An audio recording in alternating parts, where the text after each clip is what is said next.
इतना कहकर बलराम और राधा सोने के पौधे की ओर बढ़ते हैं। जैसे ही दोनों पौधों को स्पर्श करते हैं, अचानक एक जबरदस्त धमाका होता है और उनके शरीर जलने लगते हैं। अरे ये क्या हो रहा है? मेरे भैया और भाभी जल रहे हैं, इन्हें कैसे बचाऊं? अरे इन्हें बचाओ, कोई तो बचाओ इन्हें। तभी वहां एक साधु प्रकट होते हैं। खंडर के अंदर बीजों का भंडार लगा हुआ था और वहां एक खड़ा हुआ बैल आंसू बहा रहा था। उसकी आंसू भरी नजरें सोने के पौधे पर टिकी हुई थीं। उस पौधे पर हीरे के बड़े बड़े बीज लटक रहे थे। और सच्चे मनुष्य को जब तुम यहाँ पर लेकर आओगे और वो सच्चा मनुष्य परीक्षा से गुजरेगा, तभी सब कुछ ठीक होगा। जादुई पौधे की बात सुनकर बैल की आंखें भर आईं। वो खंडर से बाहर चला गया और जंगल की गहराइयों में खो गया। इस घटना के कुछ समय बाद केशव नगर के सुंदर घने जंगलों के बीच बिलासपुर गांव बसा हुआ था। वहां राम और बलराम नाम के दो भाई रहते थे। भैया, पिताजी की तबीयत अचानक से बिगड़ गई है, जल्दी घर चलिए चलिए। अरे ये क्या कह रहे हो तुम? चलो। बलराम अपने छोटे भाई राम के साथ दौड़ता हुआ घर जा पहुंचा। वहां उनके बूढ़े पिताजी चारपाई पर बैठे थे और पास ही वैद्य बैठे हुए थे। हाँ बलराम, तुम्हारे पिताजी के शरीर के अंदर बीमारी ने पूरी तरह से घर कर लिया है, जिसका कोई इलाज नहीं है। चलो भाई, राम राम। देखो बलराम, मेरा अंतिम समय आ गया है। अब मैं ज्यादा दिन तक इस संसार में नहीं रह पाऊंगा। देखो बलराम, मुझे तुम पर भरोसा है। तुम ईमानदारी से सारी संपत्ति को आधा आधा हिस्सा अपने छोटे भाई से बातचीत करके बांट लेना। इतना कहकर बलराम के बूढ़े पिता ने दम तोड़ दिया। कुछ देर बाद वो दोनों अपने पिता का अंतिम संस्कार कर घर लौट आए। कुछ समय बीत गया। एक दिन बलराम की पत्नी राधा, जो कि बहुत चतुर और तेज थी, बलराम से बोली, पिताजी को गए काफी समय हो गया है। मुझे लगता है कि अब तुम दोनों भाइयों को संपत्ति का बंटवारा कर देना चाहिए। हाँ, कहे तो तुम सही रही हो। मैं तो हमेशा सही कहती हूँ। मेरी बात मानो। हमारा जो खेत है वो आधा बंजर है और आधा हरा भरा। हरा भरा खेत अपने हिस्से में रखना और बंजर खेत अपने छोटे भाई को दे देना। और हाँ, जिस घर में हम रहते हैं उसके अलावा एक दूसरा घर भी है जिसकी हालत बहुत खराब है, वो तुम अपने छोटे भाई को दे देना। अच्छा, और अगर राम ने कुछ सवाल किया तो मैं क्या जवाब दूंगा? क्या जवाब दोगे? बोल देना कि वो छोटा है और तुम बड़े हो। उसने खेत में काम करना केवल 2 साल पहले शुरू किया है, जबकि तुम बचपन से बैल की तरह अपने पिता के साथ खेत में जुट रहे हो। हाँ, बिल्कुल सही कह रही हो तुम। ठीक है, अब से मैं ऐसा ही करूंगा। अगले दिन बलराम अपनी पत्नी राधा के साथ राम के आंगन में जा पहुंचा। हाँ, तो देखो छोटे भाई पिताजी तो अब रहे नहीं, इसीलिए अब हम दोनों को संपत्ति का बंटवारा कर लेना चाहिए। लेकिन भैया, मैं तो आपके साथ ही रहना चाहता हूँ।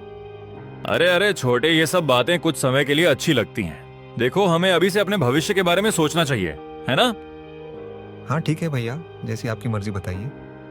हाँ, तो फिर मेरी बात ध्यान से सुनो। देखो, हमारा खेत आधा उपजाऊ है और आधा बंजर। उपजाऊ जमीन का हिस्सा मैं रखूंगा, क्योंकि भाई, मैं बचपन से ही पिताजी के साथ मेहनत करता आया हूं, खेती करता आया हूं, जबकि तुम केवल 2 वर्ष से खेत में हाथ बटा रहे हो। और हमारे 2 घर हैं, एक ये है और दूसरा घर। उसमें तुम अपनी पत्नी के साथ रहोगे, क्योंकि इस घर पर मैंने काफी खर्चा किया है, इसीलिए मैं यहां रहूंगा। ठीक है?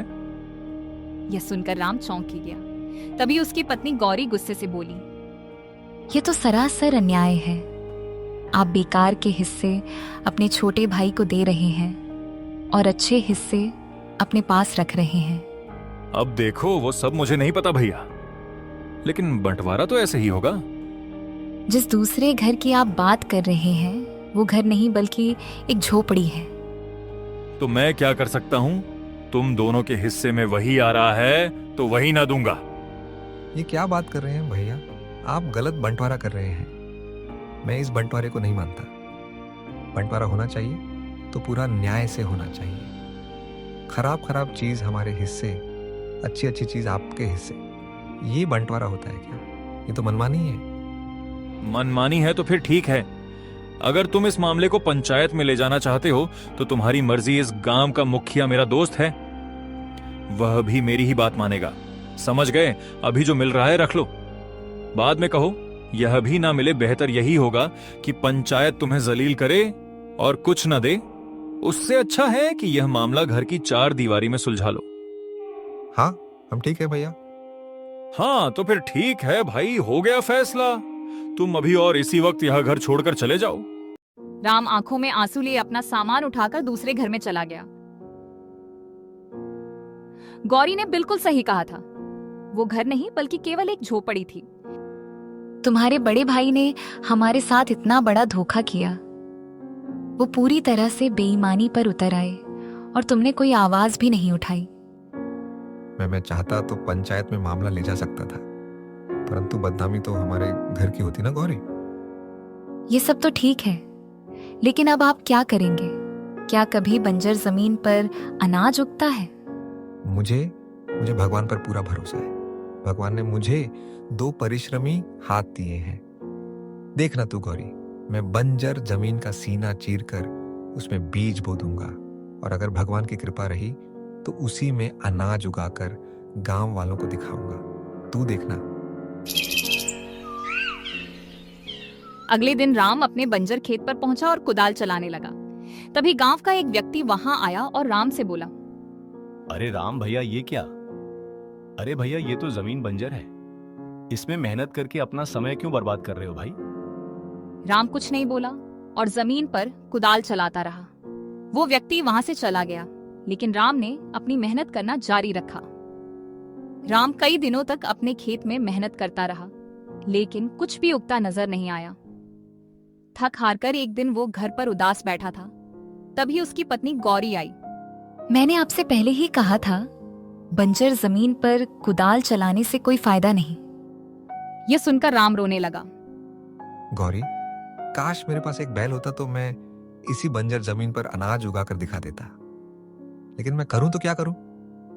अरे मेरा बदन टूट रहा है मेहनत करके। ये बंजर जमीन है, मेरा शरीर दोपहर के बाद साथ छोड़ देता है। अब नहीं होता मुझसे, नहीं होता। मुझे तुम्हारी मेहनत पर पूरा भरोसा है, लेकिन तुम्हें यह भी सोचना चाहिए कि घर पर भी अनाज खत्म होने को है। तुम्हें कोई और धंधा शुरू करना चाहिए जिसमें इतनी आमदनी हो जाए कि हम दोनों को 2 वक्त की रोटी पेट भरकर मिल सके। लेकिन गौरी, दूसरा धंधा या व्यापार करने के लिए धन की आवश्यकता होती है, और मेरे पास तो कुछ भी नहीं है। निराश मत हो, तुम साहूकार के पास जाओ। हमारे गांव का साहूकार बहुत अच्छा है। वो लोगों को कर्ज देता है और ब्याज भी बहुत कम लेता है, और ज्यादा सख्ती से वसूली भी नहीं करता।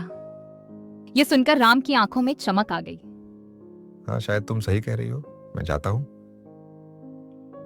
अगले दिन राम साहूकार की हवेली पहुंचा और उसे सारी घटना बताते हुए बोला, राम राम साहूकार जी।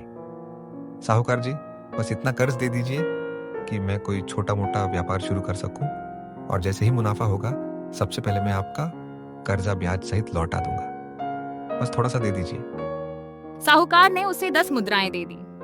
भगवान का नाम लेकर कोई छोटा मोटा काम शुरू कर दो। हाँ, मैं कल हरियापुर गांव जाऊंगा गौरी। मैंने सुना है कि वहां खिलौने बड़े सस्ते दामों में मिलते हैं। अब क्या है, इन 10 मुद्राओं से कुछ खिलौने खरीदूंगा और दूसरे गांव में ले जाकर बेचूंगा। देखना, कुछ ना कुछ बढ़िया आमदनी हो ही जाएगी। अगले दिन राम हरियापुर गांव जा पहुंचा और बाजार में घूमने लगा। तभी उसकी नजर एक बैल पर पड़ी। एक व्यक्ति उसे पूरी तरह पीट रहा था।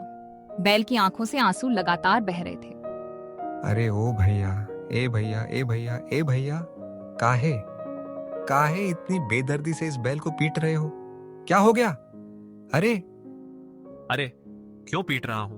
तुझे पता भी है, मैंने इस बैल को जंगल से किसी आदमी से अच्छे दामों पर खरीदा था। सोचा था कि ये खेत में काम करेगा, लेकिन जब भी काम करने की बारी आती है तो बस ये अपनी जगह से हिलता तक नहीं, ऊपर से सारा चारा भी खा जाता है। अरे इसे खरीद कर तो मुझे सिर्फ नुकसान हुआ है। अरे तेरी तो इसीलिए मैं इस पर अपना गुस्सा उतार रहा हूं। ओ हो ए भैया, रुको रुको रुको रुको। अगर ऐसी बात है तो ये बैल हमको दे दो। अरे मुफ्त में बैल भी दे दूं और नुकसान? अरे मैंने इसे मुफ्त में नहीं खरीदा है। अगर तुझे इतना ही अच्छा लग रहा है तो ला, मुझे 10 मुद्राएं दे दे, ला। राम गहरी सोच में डूब गया। उसने बैल की ओर देखा। बैल की आंखों में मानो आशा झलक रही थी। कुछ देर सोचने के बाद राम ने 10 मुद्राएं उस व्यक्ति को दे दी। अब मेरे पास केवल 10 मुद्राएं ही हैं। मैं यहाँ खिलौने खरीदने आया था। एक बात कहूं भैया, बुरा मत मानना, मैंने तुमसे बड़ा मूर्ख नहीं देखा। इस बैल को खरीद कर तुमने घाटे का सौदा किया है, लेकिन मेरी बला तो टल गई। ले जाओ, इस मुसीबत को अपने घर ले जाओ भैया, ले जाओ। इतना कहकर वो व्यक्ति वहां से चला गया। राम बैल को लेकर घर आया और सारी घटना गौरी को बताने लगा। हे भगवान, मैंने तुमसे बड़ा मूर्ख इंसान नहीं देखा। अरे 10 मुद्राएं तुमने इस निकम्मे बैल को खरीदने में व्यर्थ कर दी। एक बैल से भला हमें क्या फायदा होगा, जबकि उसके मालिक ने ही बता दिया था कि यह काम नहीं करता। अरे गौरी, वो इसको बुरी तरह से पीट रहा था। बेचारे की आंखों से आंसू बह रहे थे। अब मुझे दया आ गई, इसीलिए मैं खुद को रोक नहीं सका और इसको ले आया। तो अब इसका क्या करोगे? अचार डालोगे? अरे भाई, जो काम नफरत से नहीं हो सकता वो प्रेम से हो सकता है। चिंता ना करो, कल मैं इसे अपने बंजर खेत में ले जाऊंगा और इसकी मदद से अनाज उगाने का प्रयास करूंगा। गौरी और भी क्रोधित हो गई। आखिर घूम फिर कर तुम वहीं पहुंच गए। जैसी इच्छा वैसा करो, पर मुझे कोई मतलब नहीं। लेकिन एक बात याद रखना, घर पर केवल कल तक का अनाज बचा है। इतना कहकर गौरी गुस्से में वहां से चली गई। अगले दिन राम बैल को लेकर बंजर खेत में जा पहुंचा। हाँ, अब ठीक लग रहा है ना? अच्छा देखो, मैं तुम्हें भोला कहकर पुकारूंगा। देखो भोला, जिन 10 मुद्राओं से मैंने तुम्हें खरीदा था वो तो मैंने कर्ज में ली थी, इसीलिए तुम मेरी मदद जरूर करना, ठीक है? चलो। राम ने बैल को हल में जोतने का प्रयास किया, लेकिन बैल अपनी जगह से हिला तक नहीं। अरे आखिरकार तुझे हो क्या गया है? तू अपनी जगह से हिल क्यों नहीं रहा है? चल भाई चल। राम ने दिन भर कोशिश की, लेकिन बैल ने कोई काम नहीं किया। शाम को थक हार कर वो बैल को घर ले आया। घर पर राम का उतरा हुआ चेहरा देखकर गौरी ने गुस्से से कहा, क्या हुआ? तुम्हारे इस बैल ने तुम्हारा पूरा खेत जोड़ डाला। चेहरा तो बिल्कुल बुझा हुआ लग रहा है। राम कुछ नहीं बोला। उसकी आंखों से आंसू निकल आए। अगले दिन भी राम बैल को खेत में ले गया, लेकिन बैल अपनी जगह से हिला ही नहीं। शाम को मायूस होकर राम घर लौट आया। गौरी की आंखों में आंसू थे। आज सुबह से मैं भूखी हूं। घर का अनाज खत्म हो गया है। अब बताओ क्या करूं? क्या तुम्हारे भाई के सामने हाथ फैलाऊं? वही भाई जिन्होंने हमें धोखा देकर सब कुछ छीन लिया। राम की आंखों से भी आंसू छलक पड़े। वो बाहर आंगन में बैल के पास बैठ गया और देर तक रोता रहा। आधी रात हो चुकी थी। अचानक बैल ने राम की ओर देखकर बोला, मुझे तुम्हारी हालत पर बहुत तरस आ रहा है राम, मैं तुम्हारी मदद करना चाहता हूँ। राम ये सुनकर चौंक गया। अरे हे भगवान, ये मैं क्या देख रहा हूँ? एक बैल मनुष्य की भाषा में बात कर रहा है। हे भाई, कौन हो तुम? घबराओ मत, घबराओ मत, मैं तुम्हारा नुकसान नहीं करूंगा। ये मत पूछो कि मैं कैसे बोल रहा हूँ, बस ये समझो मैं तुम्हारी मदद कर सकता हूँ। राम का डर थोड़ा कम हुआ। उसने तुरंत गौरी को बुलाया और सारी घटना बताई। हे भगवान, ये बैल मनुष्य की तरह बोल रहा है। राम, इसे वापस वहीं छोड़ आओ जहां से तुम इसे लाए थे। अरे भगवान के लिए ऐसा मत करना, नहीं तो मेरा पुराना मालिक मुझे पीट पीट कर मार डालेगा। बहुत तेज मारता है। नहीं नहीं नहीं नहीं नहीं नहीं, ऐसा मत करना। मैं एक ऐसे जंगल का पता जानता हूँ जहाँ जादुई बीज मिलते हैं। अगर तुम उन्हें अपने बंजर जमीन में बो दोगे तो फिर उसका चमत्कार देखना। राम ने गौरी की ओर देखा। एक बार इसकी बात मानने में क्या हर्ज है? हो सकता है हमारी किस्मत बदल जाए। हाँ तो ठीक है। बैल जंगल की ओर दौड़ पड़ा। राम और गौरी भी उसके पीछे दौड़ने लगे।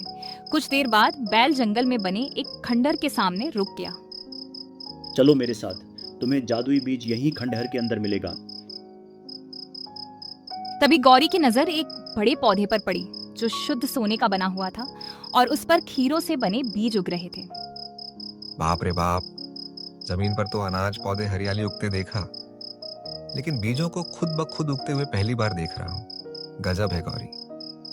राम देखो, ये बीज रंग बिरंगी किरणों से जगमगा भी रहे हैं।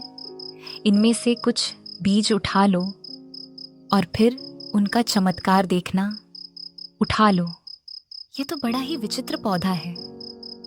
हाँ, इसका भी एक रहस्य है, लेकिन वो रहस्य अभी मैं तुम्हें नहीं बता सकता।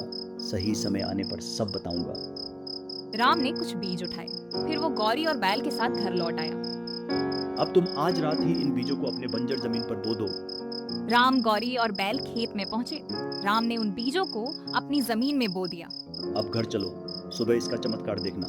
राम, गौरी और बैल घर लौट आए। अगली सुबह राम और गौरी खेत पहुंचे। सामने का दृश्य देखकर दोनों की आंखें आश्चर्य से फैल गई। पूरा खेत हरे भरे पौधों और लहलहाती फसल से भर चुका था।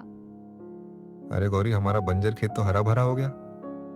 राम, इसका मतलब बैल सही कह रहा था। मुझे माफ कर दो। जब तुम बैल को लेकर आए थे तो मैंने तुम्हें बहुत बुरा भला कहा। देखो गौरी, ये फसल तो पूरी तरह से पक चुकी है। चलो इसको काट लेते हैं और भेज देते हैं। राम और गौरी ने मिलकर मेहनत से फसल काटनी शुरू कर दी। इसी दौरान राम का बड़ा भाई बलराम वहां आ गया। सामने अचानक फसल लहलहाते देख वो चौंक पड़ा। ए राम, यह क्या है भाई? गजब! कल तक तो यह खेत बंजर था और आज इस पर लहलहाती फसल खड़ी है। कैसे भैया, कैसे हो गया रे छोटू? राम कुछ कहने ही वाला था कि गौरी ने तुरंत उसे रोक दिया। यह सब ईश्वर की कृपा है, जेठ जी। राम ने फसल को अच्छे दामों पर बेचा और बहुत सारा धन गौरी के हाथों पर रख दिया। गौरी यह देखकर प्रसन्न हो गई। राम, पूरे गांव में हंगामा मच गया है। किसी को विश्वास ही नहीं हो रहा कि एक ही रात में खेत में फसल उगाई। हाँ, जब बड़े भैया पूछ रहे थे तो मैं सच बताने ही वाला था। अपने बड़े भाई को इस जादुई बैल के बारे में मत बताना, नहीं तो वह भी इसे छीनने का प्रयास करेंगे। शायद तुम सही कह रही हो गौरी। समय इसी तरह बीतने लगा। अब राम हर माह बैल के साथ जादुई जंगल जाता, वहां से जादुई बीज लाता और अपनी बंजर जमीन पर बो देता। अगले ही दिन उसके खेत में लहलहाती फसल खड़ी हो जाती। देखते ही देखते राम के दिन बदल गए और वो धनवान हो गया। यही बात उसके बड़े भाई बलराम को बिल्कुल पसंद नहीं आई। अरे मेरी तो समझ में नहीं आ रहा कि आखिरकार ये हो क्या रहा है। बंजर जमीन पर राम कैसे एक ही रात में अनाज उगा सकता है? ये क्या चक्कर है भाई? मुझे लगता है तुम्हारे छोटे भाई के हाथ कोई जादुई शक्ति लग गई है। तुम्हें उस पर नजर रखनी चाहिए। अगर उसके पास सच में कोई चमत्कारिक वस्तु है तो वो हमारे पास होनी चाहिए। हाँ, सही कह रही हो तुम। आज से मैं राम पर गहरी नजर रखूंगा। एक दिन अचानक गौरी की तबीयत बुरी तरह खराब हो गई। राम उसे लेकर एक वैद्य के पास गया। तुम्हारी पत्नी राम बहुत गंभीर बीमारी से जूझ रही है। देखो, माफ करना, लेकिन इसका इलाज इस संसार में नहीं है। अब समझ के चलो कि बस वो कुछ ही दिनों की मेहमान है। ऐसी ऐसी बातें मत करिए वैद्य जी, ऐसा मत कहिए। शांत हो जाओ, शांत हो जाओ। मेरे हाथ में कुछ नहीं है। तुम अपनी पत्नी को घर ले जाओ, है ना? राम टूटा हुआ मन लिए गौरी को वापस घर ले आया और बाहर बैठकर फूट फूट कर रोने लगा। तभी बैल वहां आ गया। क्यों रो रहे हो राम? राम ने सारी घटना बैल को बता दी। ओ, लगता है कि परीक्षा का समय आ गया है। कैसी परीक्षा? कुछ देर बाद पता चल जाएगा। अपनी पत्नी को साथ लेकर मेरे साथ जंगल चलो। जंगल? लेकिन वहां तो जादुई बीज है। हाँ, उन जादुई बीजों में से एक बीज ऐसा भी है जिसे यदि किसी रोगी को खिलाया जाए तो वो पूरी तरह से स्वस्थ हो जाता है। राम अपनी पत्नी गौरी को लेकर बैल के साथ जंगल की ओर चल पड़ा। मगर उसे पता नहीं था कि यह सब दृश्य उसका बड़ा भाई बलराम दूर से देख रहा है। बलराम तुरंत भागता हुआ अपनी पत्नी राधा के पास जा पहुंचा और सारी घटना उसे बता दी। इसका मतलब अब तक जो कुछ भी चमत्कार हो रहा था वो सब जादुई बीजों की वजह से था। चलो हम दोनों उनका पीछा करते हैं। बलराम और राधा चुपके चुपके राम और बैल का पीछा करने लगे। कुछ देर बाद राम और गौरी खंडहर के अंदर पहुंचे। वहां पर विशेष प्रकार के बीज उग रहे थे। हाँ हाँ, अरे ये तो सोने का पौधा है जिस पर हीरों के बीज लगे हुए हैं। हाँ, उसे ध्यान से देखो। उस हीरों के बीच तुम्हें एक साधारण बीज दिखाई देगा। हाँ हाँ हाँ, इसमें सचमुच एक साधारण बीज भी है। हाँ, बस अब मेरी बात ध्यान से सुनो। अगर तुम इन हीरों के बीज को अपने खेत में बोओगे तो अगले दिन तुम्हारे खेत में अनगिनत कीमती हीरे उगेंगे और तुम संसार के सबसे धनवान व्यक्ति बन जाओगे। लेकिन अगर तुम इसके विपरीत उस साधारण बीज को चुनते हो और अपनी पत्नी को खिला देते हो तो वह रोग मुक्त हो जाएगी, पर उसके बाद तुम इन हीरों के बीजों का इस्तेमाल नहीं कर पाओगे। यहाँ तक कि इन जादुई बीजों को जो तुम बोते आए हो इनका भी उपयोग नहीं कर पाओगे। राम ये सुनकर चौंक गया और गहरी सोच में डूब गया।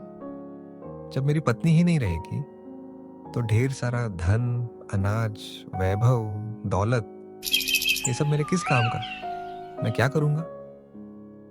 बस याद रखना राम, जैसे ही तुम यह बीज अपनी पत्नी को खिलाओगे, यहाँ जितने भी जादुई बीज हैं, ये सोने का पौधा सब गायब हो जाएंगे और पूरा खंडहर साधारण हो जाएगा। राम साधारण बीज की ओर बढ़ा ही था कि तभी बलराम और राधा हाथों में तलवार लिए वहां आ पहुंचे। अरे राम, मैं तेरे और बैल की सारी बातचीत सुन चुका हूं। उस जादुई बीज को फेंक दे, चुपचाप फेंक, चल फेंक। अगर तूने इस गौरी को खिला दिया तो सारे जादुई बीज हमेशा के लिए गायब हो जाएंगे और यह मैं किसी भी कीमत पर बर्दाश्त नहीं कर सकता। अरे फेंक रे जल्दी से, नहीं तो फेंक। मुझे सारे के सारे जादुई बीज चाहिए। भैया भैया, मेरी पत्नी कुछ दिनों की मेहमान है। क्या आप चाहते हैं कि वो मुझे छोड़कर चली जाए? बताइए भला। मुझे क्या मतलब तेरी पत्नी से? मुझे धन चाहिए, धन, इंसान नहीं। अगर तूने एक कदम भी आगे बढ़ाया ना, मैं तेरी गर्दन उड़ा दूंगा तलवार से। चल हट पीछे। भैया भैया, क्या आप धन के लिए मुझको भी मार देंगे क्या? भैया बताइए, मार देंगे क्या? हाँ, मैं तुझे भी मार दूंगा। अरे चलो राधा, इससे पहले कि ये मूर्ख कोई मूर्खतापूर्ण काम करे, हम सोने के पौधे के सारे बीज उखाड़ लेते हैं। कल सुबह हमारे खेत में हीरे ही हीरे नजर आएंगे और हम इस संसार के सबसे धनी व्यक्ति बन जाएंगे। चलो चलो चलो। इतना कहकर बलराम और राधा सोने के पौधे की ओर बढ़ते हैं। जैसे ही दोनों पौधों को स्पर्श करते हैं, अचानक एक जबरदस्त धमाका होता है और उनके शरीर जलने लगते हैं। अरे ये क्या हो रहा है? मेरे भैया और भाभी जल रहे हैं, इन्हें कैसे बचाऊं? अरे इन्हें बचाओ, कोई तो बचाओ इन्हें। तभी वहां एक साधु प्रकट होते हैं। कुछ देर में बलराम और राधा जलकर राख हो जाते हैं। राम की आंखों से आंसू बहने लगते हैं। राम ने कांपते हुए बीज अपनी पत्नी को खिला दिया। बीज खाते ही गौरी उठ बैठी। मुझे अब बिल्कुल ठीक महसूस हो रहा है। अचानक एक और धमाका होता है और बैल एक सुंदर राजकुमार में बदल जाता है। राम हैरान रह जाता है।